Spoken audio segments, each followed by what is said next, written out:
एक निशान हाँ जे जमीनो आसमां के शौके यादे तो आवर्द दर वजूद मरा। हे अकाल पुरख हे गुरु, अजे जमीन ते आसमान दा कोई नामो निशान नहीं सी। सूरज चंद तारियां दी कोई होंद नहीं बनी सी, कि कुछ भी नहीं सी। मैं उदों दा तेरी याद विच बैठा और तेरी तलाश विच, उस वक़्त दा तेरी याद विच और तेरी तलाश विच अजे ये जमीन ते आसमान नहीं सन। आम मनुख नूं ऐसा प्रतीत होवेगा कि एक कवि की कल्पना हो सकती है, शायर का तखयल हो सकता है, क्योंकि अक्सर शायर लोग ख्याली दुनिया च रहिंदे हैं, कवि लोग कल्पना की दुनिया च रहिंदे हैं। ते कल्पना की दुनिया का ख्याली दुनिया का हकीकत नाल कोई बहुता संबंध नहीं होता। ख्याल मनुख ते कुछ भी कर सकता है, वास्तविकता वो है या नहीं इसका कोई पता नहीं होता। तो आम बंदे इस ढंग नाल सोचते हैं ये नंद लाल का ख्याल हो सकता है, तो ख्याल से कुछ भी पेश किए जा सकते हैं। तो कई दफा ऐसा देखने में आया कि महान दार्शनिक कवि उन्होंने कल्पनावां का, उन्होंने ख्यालों का हकीकत नाल कोई बहुत लंबा चौड़ा संबंध नहीं होता। तो कवि की गल आम लोग सुन के लेंदे ने, बड़े शौक नाल प्यार नाल सुन के रस भी मान लेंदे ने, लेकिन हिरदे के किसी कोने में ये विचार भी बनी रही है कि इसका सच्चाई नाल हकीकत नाल कोई दूर का संबंध नहीं है। तो मैं इस तरह नंद लाल के ये वचन केवल ख्याली प्रवाद नहीं है, केवल कवि की कल्पना नहीं है, एक बहुत बड़ी सच्चाई है। न बूद है निशान हाँ जे जमीनों आसमां के शौके यादे तो आवर्द दर वजूद मरा। कि जमीन ते आसमान का बिल्कुल नामो निशान नहीं सी। ते भाई साहब कहते मैं उदों दा तेरी तलाश विच लभ रहा। तार्किक बंदा तर्क करने वाला इत्थे भाई जी के सामने तर्क खड़ी कर सकता है, जमीन नहीं सी ते फिर तुसी कित्थे सी। आसमान नहीं सी तो इत्थे कहने का मुराद है सूरज चंद तारे ग्रह नक्षत्र नहीं सन, कुछ भी नहीं सी।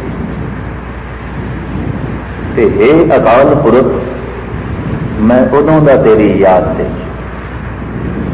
तेरी तलाश दे। आम बंदियां दा ते कहना एक पासे, गुणी ज्ञानी सिख जगत के चंगे बुलारे वक्ते लिखारी कई दफा नंद लाल दियां इस तरह दियां रचनावां नूं ख्याली ते कवि की कल्पना मन लेंदे। भी जमीन नहीं सी, आसमान नहीं सी, सूरज चंद तारे नहीं सन। ते नंद लाल ते सवाल पैदा हो सकता तू कित्थे सी फिर, और तलाश किस तरह कर रहा सी और किहड़ी थां ते तलाश कर रहा सी। पर आपकी ज्ञात वास्ते अर्ज करा, जो कुछ नंद लाल ने कहा कुछ होर महापुरुषों ने भी कहा।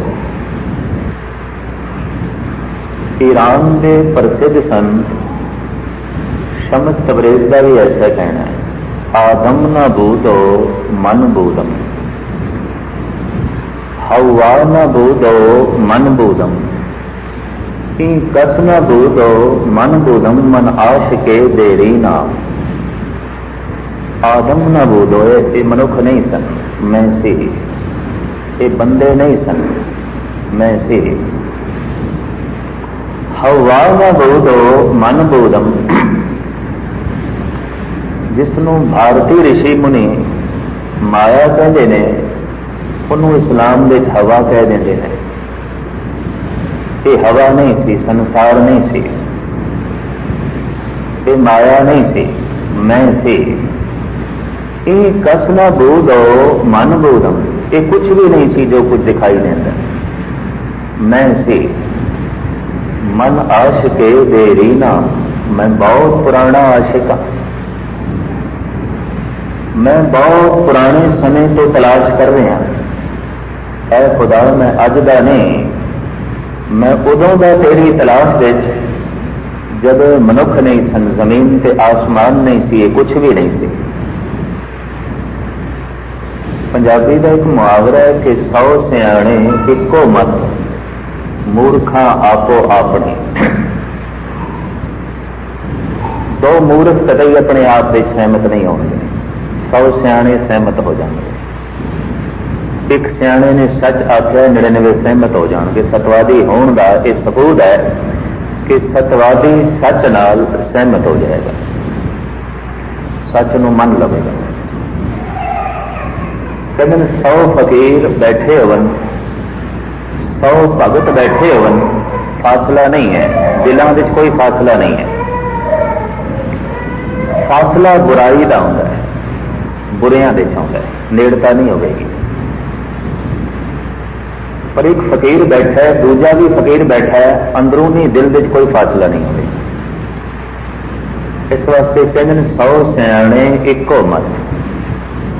अगर 100 फकीर बैठे ने, 100 भगत बैठे ने, विचार एक चलेगी। 2 मूर्ख बैठे ने, विचार 2 तरह दियां चलणगियां और दोवें विपरीत चलणगियां, दोवें मुख्तलिफ पहलुआं चलणगियां, एक नहीं चलेगी। 100 संत बैठे ने, गल एक चलेगी। 2 मूर्ख बैठे ने, गल्लां 4 चलणगियां और 4 गल्लां दे दिशावां भी 4 होणगियां, एक नहीं होगी। 100 का तो मुहावरा है, 1000 फकीर बैठे होन ते गल एक चलेगी, ते उस एक गल नाल सारियां दी सहमति होगी और उस एक गल दे आले दुआले घूमणगे। पर 4 मूर्ख बैठे होन ते गल्लां 1000 चलणगियां ते किसी भी गल का सिर पैर नहीं होगा, ते मुख्तलिफ होंगी, विपरीत दिशावां दे होंगी। दार्शनिक ते ऐसा भी कहते हैं कि मूर्ख जब बोलता है तो बोलता है, दूजे की सुनता नहीं, सुनना नहीं आता। तो दूजा जिहड़ा मूर्ख बैठा है वह सुन नहीं रहा, वो भी बोलने की तैयारी है। इस वास्ते जब वो बोलेगा तो पहले बोले हुए बोला नाल उसका तालमेल नहीं बैठेगा, दोवां की दिशा विपरीत होगी, दोवें मुख्तलिफ पहलुओं से बोलेंगे। सुनेगा एक भी नहीं, बोलना है। 1000 गल्लां का भी आपस में तालमेल नहीं बैठेगा, पर 1000 फकीर बैठे हो तालमेल बैठ जाएगा। हिरदे की बड़ी नेड़ता, जिहड़ी एक गल कह देती है वो इतनी सच्ची है, हकीकत दे उत्ते खड़ी है कि सारे सियाणियां नूं सहमति होना पैंदा। सियाणे ते मूड़ की यह पहचान, सच नूं सुनना है ते सहमत हो जाना है, सियाणे पुरख की यह पहचान है। 100 सियाणे इको मत, मूर्खा आपो आपने। 100 सियाणे ते एक कीते जा सकते हैं, 2 मूर्ख एक नहीं कीते जा सकते। 100 सियाणियां की दिली सांझ हो सकती है, 2 मूर्खों की नहीं हो सकती। और संसार विच मूर्खों की तादाद इतनी वध गई, इतनी वध गई, 2 मुल्कों की सांझ, 2 कौमां की सांझ, 2 मजहबां की सांझ, 2 मनुखों की सांझ करनी बहुत औखी हो गई, बहुत औखी हो, क्योंकि चारों पासे मूर्खता का पसारा। पर मैं फिर अर्ज करा, 100 फकीर किधरे बैठे होन, मत एक है। गुरु नानक देव जी महाराज रामानंद नाल सहमत ने, ते रामानंद गुरु नानक नाल सहमत। कभी तो गुरु ग्रंथ साहब के उसकी बाणी है। कबीर गुरु नानक नाल सहमत ने, गुरु नानक कबीर नाल सहमत ने। रविदास नामदेव जयदेव लोचन भेखन सदना सैन, ये गुरु अर्जन देव जी नाल सहमत ने, ते गुरु अर्जन देव जी इन्हां नाल सहमत ने। और शरीरक रूप में भी किधरे इकट्ठे बैठे होंगे तो एक दूजे की मुखालफत नहीं होनी सी। 100 सियाणे इको मत, फैसला एक होना सी, गल एक होनी सी। कहते 100 ब्रह्म ज्ञानी किधरे बैठे हो तो गल एक होती है, तो बाकी सारियां की सहमति हो जाती, गल बड़ी सच्ची। दो मूल बैठे होवन गल एक नहीं होगी, गल्लां दो होणगियां ते दो गल्लां 2000 बन जाणगियां, क्योंकि सुनना किसी ने भी नहीं।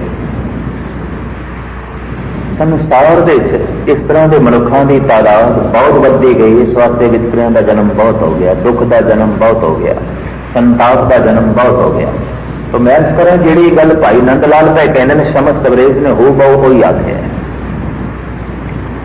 नंद लाल कहते ना बोध हेच निशान हाँ जे जमीनो आसमां के शौके यादे तो आउर्द दर वजूद मरा। ये अकाल पुरख जमीन ते आसमान का नामो निशान नहीं सी। मैं उदों का तेरे शौक विच तेरी उड़ीक विच बैठा, तेरी तलाश है। जमीन नहीं सी, आसमान नहीं सी, ते हो बहु यही गल ईरान का संत कहता है आदम ना बोधो मन बोधम, हवा ना बोधो मन बोधम, ही कस न बोधो मन बोधम, मन आश के दे रीना। मैं बहुत पुराना आशिक हाँ तेरी तलाश विच। हुण इत्थे सवाल पैदा होता है कि जब ये सब कुछ नहीं सी तो ये फकीर कित्थे सन? ये संत केड़ी थां ते खड़ा होके उस परमात्मा की तलाश कर रहा सी। दरअसल नंद लाल बड़ी दूर की गल करते हैं। रेत का जर्रा भी पूर्ण होना चाहता है। जगत में जो कुछ भी है विकास कर रहा है, अगां वध रहा है, वो किधरे पहुंचना चाहता है। वो अपना मरकज लग रहा है, हर चीज अपना मरकज लग रही है। पानी पावे झरने उच्चे पहाड़ों चो निकलते हैं, वगते ने निवाण की तरफ दौड़ते हैं, पता है मरकज थले है, सागर समुद्र। अग कितने भी बाली है ऊपर उठती है, केंद्र ऊपर है, मरकज सूरज। धूल के कणके मिट्टी के जर्रे भावे हवा कितनी बुलंदियां तो ले जाए थले ही आते हैं, उन्हों का केंद्र थले है। जमीन विच लीन होना चाहते हैं। कहते हैं मनुख की इस चेतना का भी कोई मरकज है, कोई केंद्र है, और उस केंद्र तक पहुंचे बिना, उस मरकज तक पहुंचे बिना चैन नहीं है, किसी को नहीं मिल सकता। हर बंदा पड़ाव विच है, पड़ाव विच जन्म होया है, पड़ाव विच जीवन होया है, ते कई दफा पड़ाव विच मर जाता है, रस्ते च, टिकाने ते नहीं, केंद्र ते नहीं, मरकज विच नहीं। भगत कबीर कहते ऐसे घर हम बहुत बसा है। इस तरह का जन्म तो मैं कई दफा ले चुके हैं, रस्ते विच ही रह गए। और आप कबूल कर देने पूर्व जन्म हम तुमरे सेवक, अब तो मिटया ना जाई। ऐ अकाल पुरख सेवक ते मैं पिछले जन्म में सी तेरा, तेरी बंदगी करता रहा। नास कुछ भी नहीं होता, बीज रह जाते हैं। जिन्हों सूक्ष्म शरीर असी कहने हैं ना, वो नहीं मिटता। अंतिम समय ये अस्थूल देही दफन कर दी जाती है या साड़ दी जाती है। आत्मा परमात्मा की अंश है। नवा जन्म कौन लैंदा है? नवा जन्म लैंदा है सूक्ष्म शरीर, सूक्ष्म संस्कारों का पुतला। सूक्ष्म शरीर जो असी अज तक किया है, जिसके संस्कार बने ने, संस्कारों को सूक्ष्म शरीर कहते हैं। और यही जन्म मरण के चक्कर च पैंदा है, यही दुख सुख भोगता है। उस सूक्ष्म शरीर को चित्र गुप्त भी याद दिता गया है। वो तस्वीर जिहड़ी गुप्त है नहीं दिखाई देती। बंदे को बाहरों देखा जा सकता, उसके संस्कार किस तरह वेखोगे? संस्कार किस तरह बनते हैं? बंदा जब कोई कर्म करता है तो कर्म 3 प्रकार के आलमा ने मन लिया, वाचिक कर्म, शरीरक कर्म ते मानसिक कर्म। जो बंदा बोलता है, जो बंदा करता है, जो बंदा सोचता है, इस तो बनते हैं संस्कार। ते संस्कारों तो बनता है स्वभाव, ते स्वभाव तो बनती है प्रालब्ध, ते प्रालब्ध का फल है दुख ते सुख। दुख सुख फल है और कुछ नहीं है। अगर सुख है तो कहने स्वभाव चंगा है, स्वभाव चंगा है तो समझ लो संस्कार चंगे ने, संस्कार चंगे ने समझ लो कर्म चंगे ने। ये श्रृंखला जुड़ी हुई है, परमात्मा ने आप बनाई है। ਇੱਕ ਕਰਮ ਜੋ ਕੁਝ ਵੀ ਕਰੀਏ ਉਹਦੇ ਸੰਸਕਾਰ ਬਣ ਜਾਣਗੇ। ਸੰਸਕਾਰ ਬੀਜ ਨੇ ਤੇ ਬੀਜ ਫਿਰ ਉਹ ਜੀਆਂ ਦਾ ਕਰਮ ਕਰਾਣਗੇ ਜੋ ਕੀਤਾ ਹੈ। जैसे एक बीज बोईए तो आखिर बीज बोया या बीज तक पहुंचता है, ਉਹਦੇ ਚ ਅਨੰਤ ਬੀਜ ਪੈਦਾ ਹੋ ਜਾਂਦੇ ਨੇ। ਇੱਕ ਕਰਮ ਤੋਂ ਅਨੇਕਾਂ ਸੰਸਕਾਰ ਜਨਮ ਲੈਂਦੇ ਨੇ। जैसे जिस बंदे ने अज झूठ बोलिया बीज है, कर्म है, पर अंदर अनेकों झूठ बोलने के संस्कार बन जाएंगे ते उन्होंने संस्कारां ने फिर झूठ बोलने ते मजबूर करना है, फिर संस्कार बन जाएंगे, फिर उन्होंने संस्कारां ने फिर झूठ बोलने ते मजबूर करना है। तो कर्म संस्कार बनणगे, संस्कार सुभाव में जन्म देणगे। मनुख की फितरत, मनुख का सुभाव ये संस्कारों की देन है। ते सुभाव तो प्रालब्ध का जन्म ते प्रालब्ध तो दुख ते सुख ईश्वर का विधान, रब्बी विधान। सुख है तो कहते ने सुभाव प्रालब्ध चंगी, प्रालब्ध चंगी सुभाव चंगा, सुभाव चंगा संस्कार चंगे, ते संस्कार चंगे तो कर्म चंगे। ये श्रृंखला जी चलती है। वो जो स्वभाव है, वो जो संस्कार है, उन्होंने कहते ने चित्रगुप्त। जन्म वो लेंदे ने। आत्मा अजन्म है तो शरीर ते नाश हो गए, उन्हीं का शरीर फिर नहीं बनता। लखों बच्चे रोज जन्म लेंदे ने, नवा ही रूप लेके आउंदे, नवी आवाज लेके आउंदे, नवा ही नक्शो निगार लेके आउंदे। एक मनुख के नक्शो निगार दूजे नाल नहीं मिलते।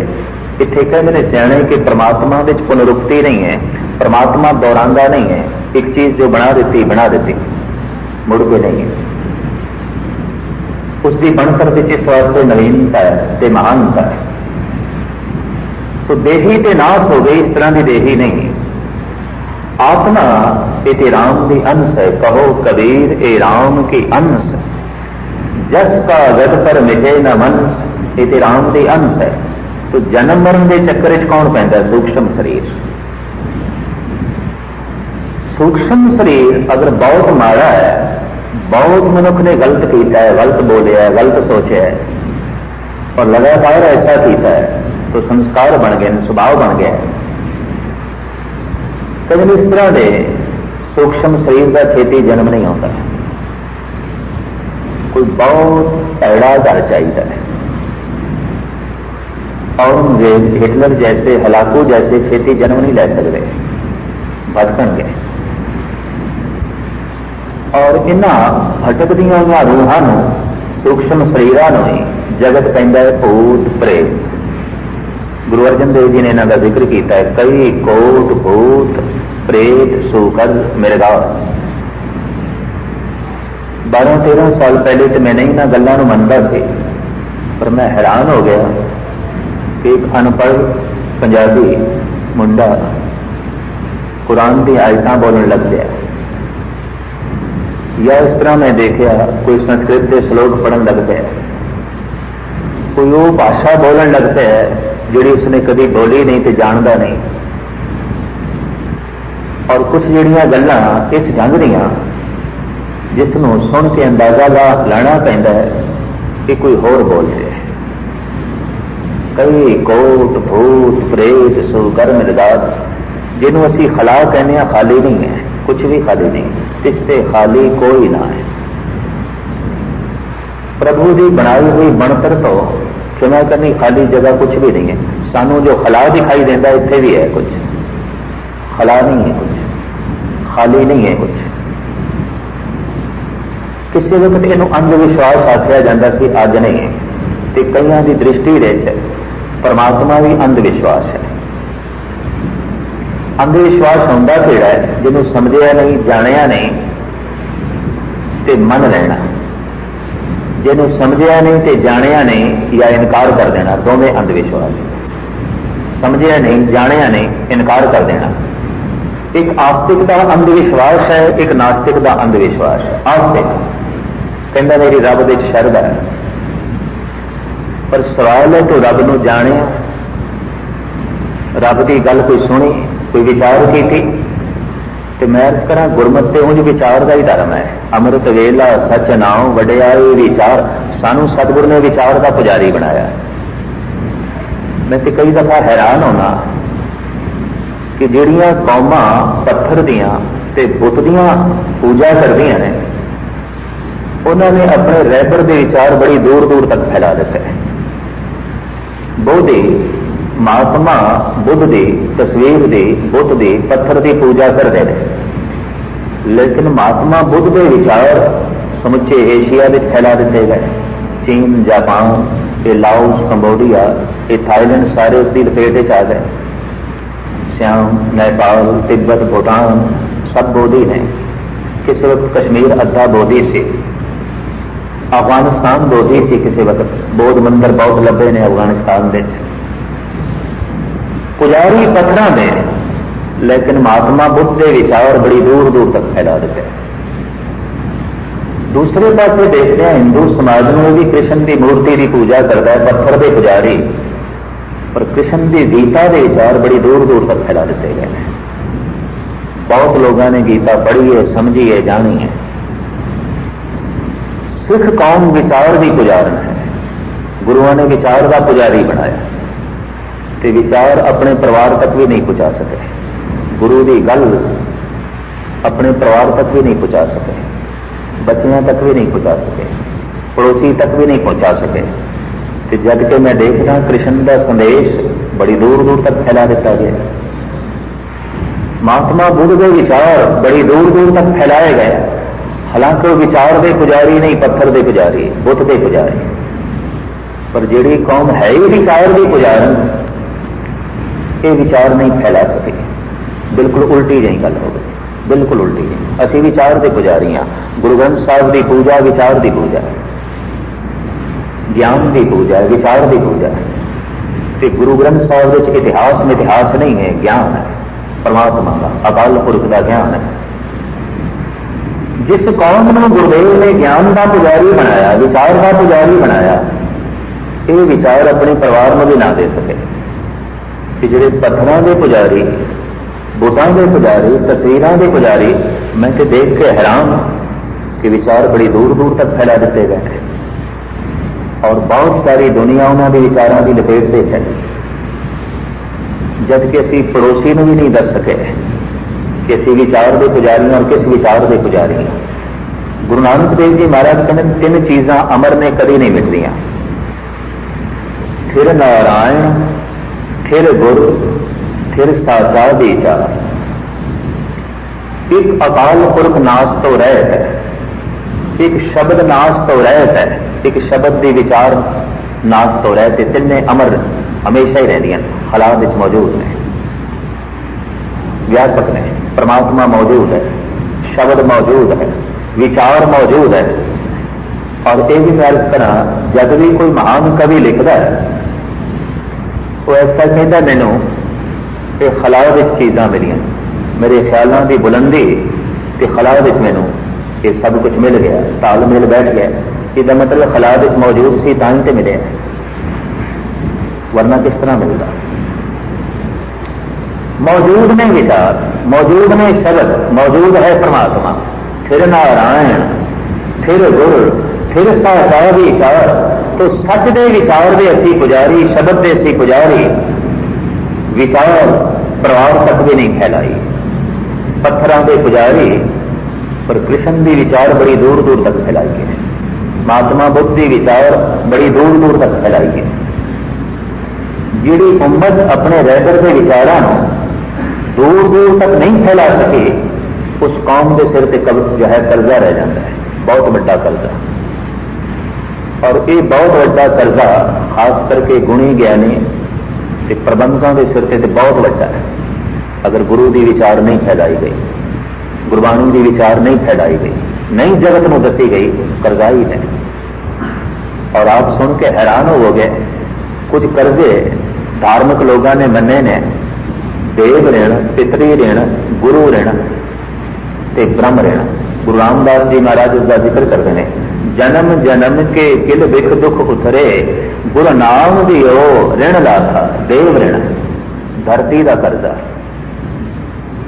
और हवा का कर्जा, पानी का कर्जा, अन्न का कर्जा, सूरज चंद तारियां का कर्जा सानू जीवन दे रहे हैं, इन्हों दे एक भी ना हो साडा जीवन नहीं रह सकता। सानू सूरज जिंदगी दे रहे हैं, सानू धरती तो जिंदगी मिल रही है, पवन तो जिंदगी मिल रही है, पानी तो जिंदगी मिल रही है। जिस जिस तो सानू कुछ मिल रहा है उसका कर्ज है, देव ऋण, पितरी ऋण, मां बाप का कर्जा। उन्होंने सानू शरीर की बनतर दी, सेवा की, पालिया पोसिया, वड्डा किया।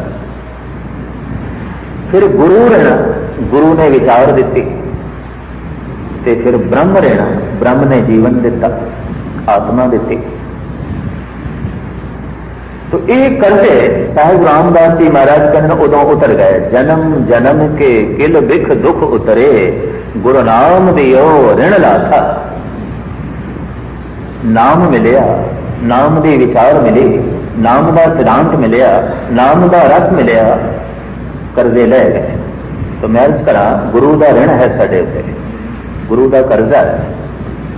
गुरु की दिती हुई देन नूं जे हिरदे च धारण नहीं किया तो जगत विच फैलाया नहीं, कर्जा साडे ते, सिर ते बहुत वड्डा जो है बोझ है। गुरु नाम दियो ऋण लाथा। और मैं अर्ज करा, ये ऋण, ये कर्जा उन्होंने उत्ते बहुत ज्यादा है, जिन्हों की यह जिम्मेवारी है कि गुरबाणी नूं जगत विच फैलाना है, ते ना फैला सके उन्हें अपने घर दे च, अपने पड़ोस दे च, तो बहुत वड्डा कर्जा है, बहुत वड्डी गल है। आप इत्थे बैठ के बस विचार ही करनी, ब्रह्म विचार विचारे कोए, नानक तांके परमगत होए। कीर्तन अकाल पुरख नाल जुड़न दा वसीला है, कीर्तन बंदगी है, कीर्तन रस है। इस दौर विच रब नाल जुड़न दा प्रधान साधन है। पर मैं अर्ज करा, विचार तो बिना कीर्तन सुन नहीं सकोगे, विचार तो बिना कीर्तन कर भी नहीं सकोगे, विचार तो बिना कीर्तन की समझ नहीं आएगी, विचार तो बिना मन जुड़ेगा नहीं। तबला ही सुन लोगे, सुर सुन लोगे, आवाज सुन लोगे, पर जो विचार है तो कीर्तन ने करते पुरख नाल जोड़ देना, सीधा संबंध जुड़ जाएगा। तो खैर एक स्वाभाविक विचार चल पई कि असी विचार दे पुजारी हैं। हुण समझिया नहीं, जानिया नहीं, पता नहीं कि कह देना रब नहीं है, अंधविश्वास है। पता नहीं, जानिया नहीं, विचार भी नहीं की तो कहता रब है, यह भी अंधविश्वास है। दो तरह के अंधविश्वास ने, एक आस्तिक का अंधविश्वास, एक नास्तिक का अंधविश्वास। बदकिस्मती है, लोग आस्तिक लोगों को अंधविश्वास कह देंगे ने, नास्तिक नूं नहीं कहते। जिहड़ा कहता परमात्मा नहीं है, तू जानिया इस गल नूं, तू छाणबीण कीती है, तू समझण की कोशिश की है, तू अंतर गहराइयां च झात मारी है, कुछ भी नहीं, इस संबंधी कोई खोज नहीं, लेकिन इनकार है, नहीं है। अद्धी तो भी ज्यादा दुनिया इस तरह के अंधविश्वास विच जी रही है, नहीं है। ते बाकी दुनिया भी अंधविश्वास विच जी रही है, विचारिया नहीं है, समझिया कुछ भी नहीं, मनते हैं रब। तो इस तरह के मनण वालियां की तादाद भी जगत विच बहुत है। ते परमात्मा आनंद है, परमात्मा प्रकाश है, परमात्मा खेड़ा है, खुशी है। लेकिन जो परमात्मा नूं मनदे ने, ये खेड़ा खुशी आनंद देखने को नहीं मिलता। दोवां का अंधविश्वास है। एक कहता नहीं है, जानिया कख भी नहीं, इनकारी हो गया, कि जानिया कख भी नहीं, मनन लग पे। कि दोहां को अंधविश्वास है। ते अंधविश्वास गुरु ने सानू नहीं दिता। अगर तू इनकार भी करना है तो छानबीन कर ले पहले। कल तक लोग कहते सन कोई भूत प्रेत नहीं, अज सियाणे सियाणे भी मनन लग पे, इस संबंध में खोजा भी करने लग पे। कुछ खलाव है ऐसा। साहिब गुरु अर्जन देव जी महाराज कहते कई कोट भूत प्रेत सूकर मृगाज, या केते देव दानव मुन्न केते रतन समुन। कुछ देव ते कुछ भूत प्रेत खलाव दे ने। क्यों ने, क्यों भटकते ने? जन्म क्यों नहीं होया? दरअसल भूत प्रेत ते वो ने जो बहुत मलीन सन, सूक्ष्म शरीर बहुत गंदा सी, बहुत गंदा। तो हुण इतना गंदा शरीर किधरे जन्म लवे, कोई बहुत गंदी मां चाहिए, कोई बहुत गंदा पिता चाहिए, कोई बहुत गंदा घर चाहिए, कोई बहुत गंदा परिवार चाहिए। हिटलर ने जन्म लेना है, औरंगजेब ने जन्म लेना है। औरंगजेब 3 भरा मार दिते, भतीजे मार दिते, प्यो नूं कतल कर दिता है। रहम नाम की गल उसकी जिंदगी विच नहीं है। इस तरह का पुरुष छेती जन्म नहीं लै सकता। मैं तो पिछले दिन ही देख के दंग रह गया। औरंगाबाद हाजिरी भरन गए, गुरु तेग बहादुर साहब जी महाराज के गुरपुरब थे, कुछ दिन बाद मनाया गया। प्रबंधक मैनू कहने लगे गैनी जी इत्थे औरंगजेब की कबर है 12 मील दूरी से, वेखनी है। मैं तो जरूर वेखनी है, वो मैनू जरूर विखाओ। दौलताबाद देखो, फुलदाबाद है, फुलदाबाद, उत्थे औरंगजेब की कबर है। ख्वाजा मईउद्दीन चिश्ती के पोतरे दे कोल, उत्थे पोतरे का मज़ार है मईउद्दीन चिश्ती का, ते नाल ही मईउद्दीन चिश्ती का, ते नाल ही इहदी कबर है। मैं जब पहुंचे हाँ, हैरानगी, कच्ची कबर है, ते चारों पासे निजाम हैदराबाद ने संगमरमर की जाली बनाई हुई है, ते निजाम हैदराबाद का नाम भी लिखा है, उन्हें जाली बनवाई। जब मैं सारी ये कबर चारों पासे वेखी, मजौर नाल कुछ गल्लां होईयां, जान लग्या कि मजौर मैनू कहन लगा सरदार जी इत्थे जिहड़े आउंदे ने वो कुछ नजराना चढ़ाते हैं, ते असीं रात नूं इत्थे दीवा जलाना हुंदा है कबर ते तेल ते होर साजो समान ते साडी जिहड़ी उपजीविका उस ढंग नाल चलदी है। तुसीं कुछ दे के जाओ, असीं रात नूं इत्थे दीवा जलाना हुंदा है। एकदम फिर मैं उत्थे कुछ ख्याल लिखे सन, मैं कि हद हो गई। समुचे हिंदुस्तान का बादशाह भरावां नूं कतल किया, प्यो नूं जेल विच पाया, भतीजे मारे, अथाह जुल्म, नाम तो लोकी कंबदे सन। कबर ते दीवा जलाना है, मजौर पैसे पिया मंगदा है, अज भी मंग रहे, रोज मंगदा है। ते धन गुरु तेग बहादुर साहब जिसनों इसने शहीद किया, शहीद करने का हुक्म किया, उसके द्वार देते माया के दरिया पे चलते हैं। अथाह रस बने आया है, अगम्मी आनंद बने आया है कि वेख के कहना पैंदा कूड़ निखुटे नानका ओढ़ के सच रही। इस तरह का पुरुष छेती जन्म नहीं लेगा, खलाद च भटकेगा। और इस तरह की कठोरता के जीण वाले होर भी अनेक। कहने जिहड़ा साधारण मनुख है उसका 13 दिनों के अंदर अंदर जन्म हो जाता है, मरे है 13 दिन के अंदर अंदर। हिंदू इस वास्ते 13वां करते हैं, सिख जगत भी 10वें दिन भोग पा ही दिता जाता है।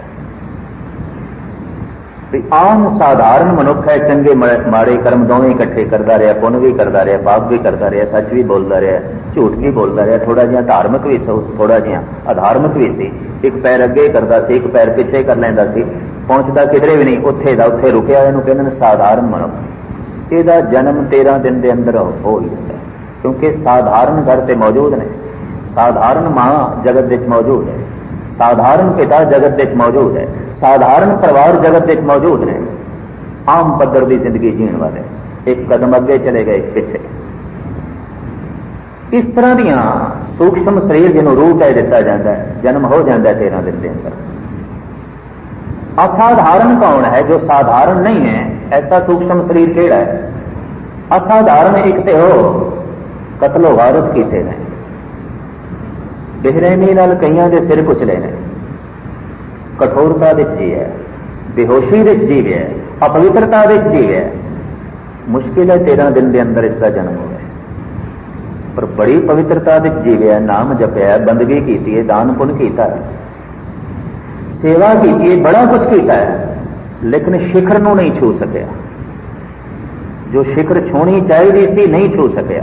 भगत कबीर खुद कहते हैं कि मैं पिछले जन्म विच ऐ परमात्मा तेरी शिखरता नहीं छू सकिया। पूर्व जन्म हम तुमरे सेवक, अब तो मिटया ना जाई। हे अकाल पुरख, अज की ते मेरा सूक्ष्म शरीर मिटे ना, गल बन जाए, तेरे नाल मैं जुड़ जावां। उंज सेवक मैं पिछले जन्म में सी, बंदगी करदा रहा, गल नहीं बनी।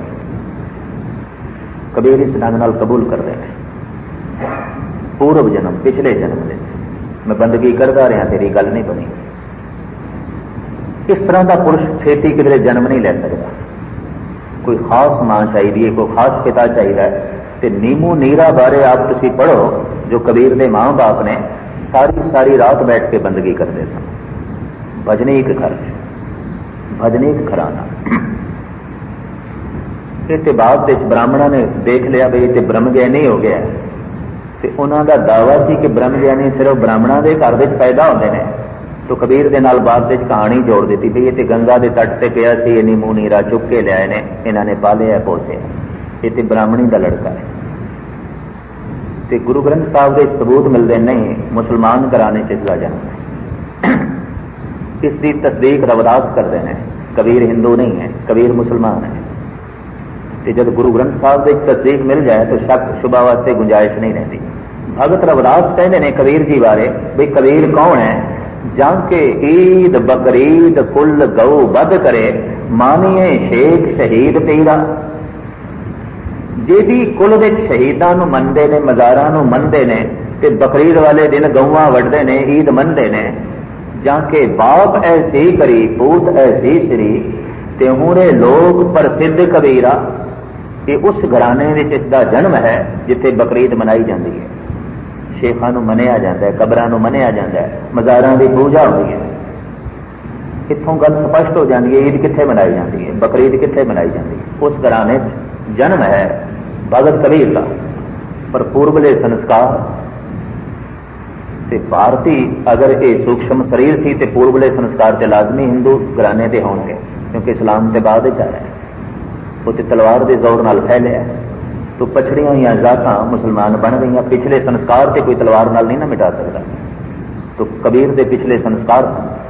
मुसलमान घराने जन्म होंदे होया भी वो दावे नाल कहंदा है कि सख्त सने कर तुर्क होएगा, मैं न बदूंगा भाई, जोरे खुदाए मुझको तुर्क करेगा, आपने ही कट जाए।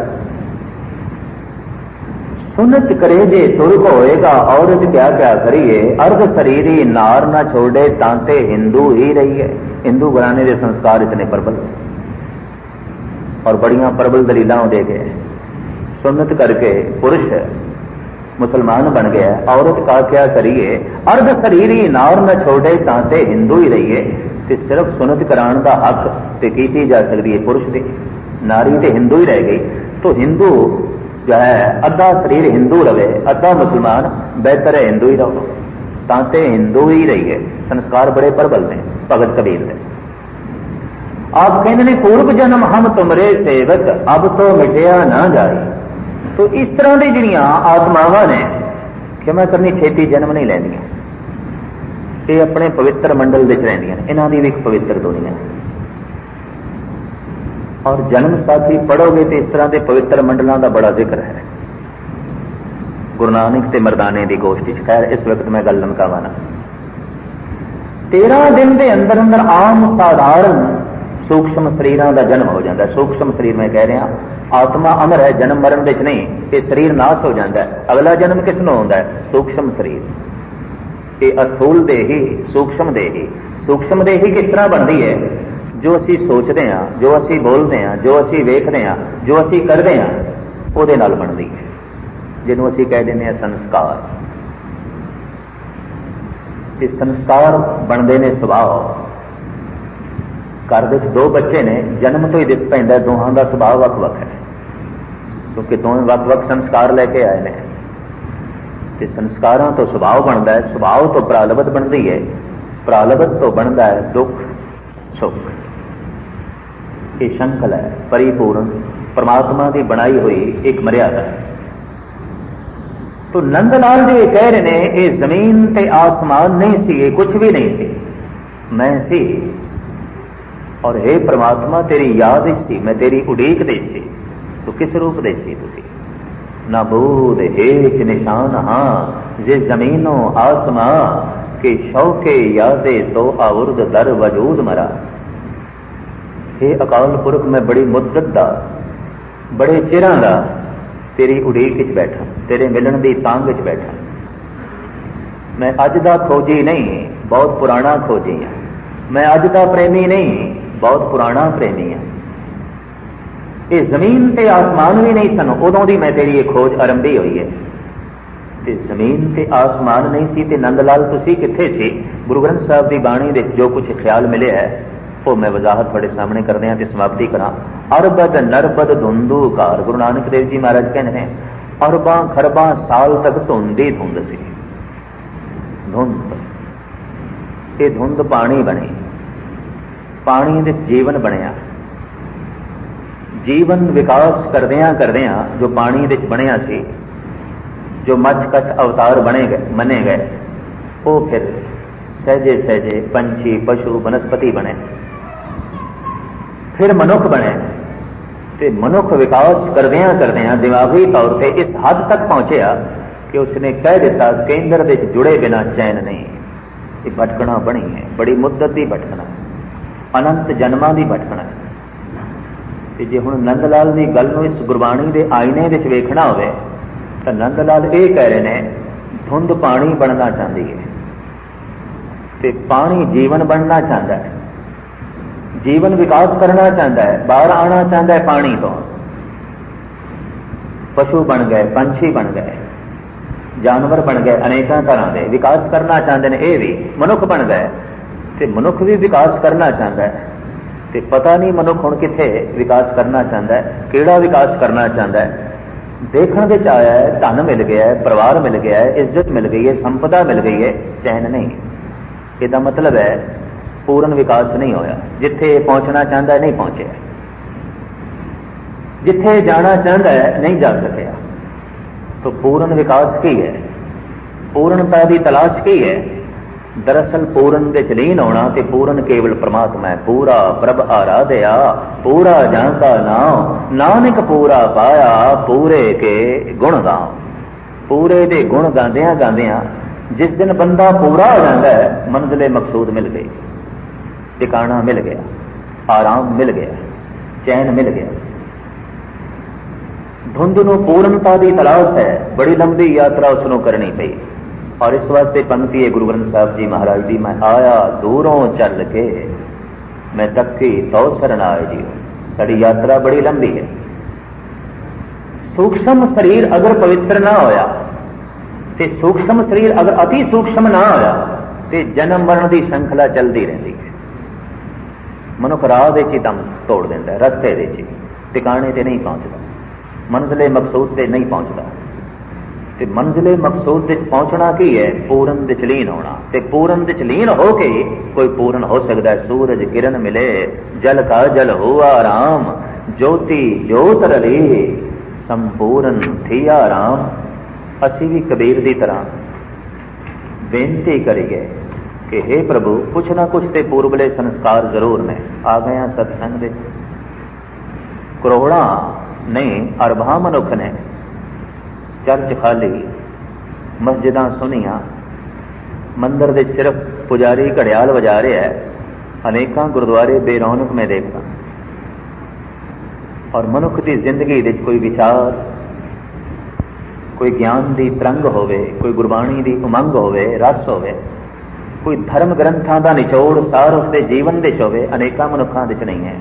तो कहना पेगा कुछ ना कुछ ते संस्कार है, लाजमी है। अंदर कुछ ना कुछ बीज पे है, अंदर कुछ ना कुछ तड़प पई है जिसने खिंचे है। तो कह दईए हे प्रभु, अज की बख्शिश कर, ये वगदा होया झरना सागर तक पहुंचे। ये उड़दी हुई धूड़ अपनी धरती केंद्र दे समावे। ये सूक्ष्म देही ऐ परिपूर्ण परमात्मा तेरे च लीन होवे, मुड़ के फिर जन्म विच ना लीन होवे, तेरे विच लीन होवे, पूर्णता विच लीन होवे, ताकि परम आनंद ते मोक्ष की प्राप्ति होवे। मुक्ति किस गल दी? जन्म तो ते मरण तो। मुक्ति धर्म का फल मनिया गया, मुक्ति नाम का फल मनिया गया। मोक्ष, मुक्ति, आजादी, जन्म ते मरण तो आजादी। हे परिपूर्ण परमात्मा, तू अपने विच लीन कर। ते लीन होंदियां ही मनुख पूरा होंदा है, उस तो पहले अधूरा है। ते अधूरापन ते बेचैनियां नूं जन्म देवेगा, परेशानियां नूं जन्म देवेगा।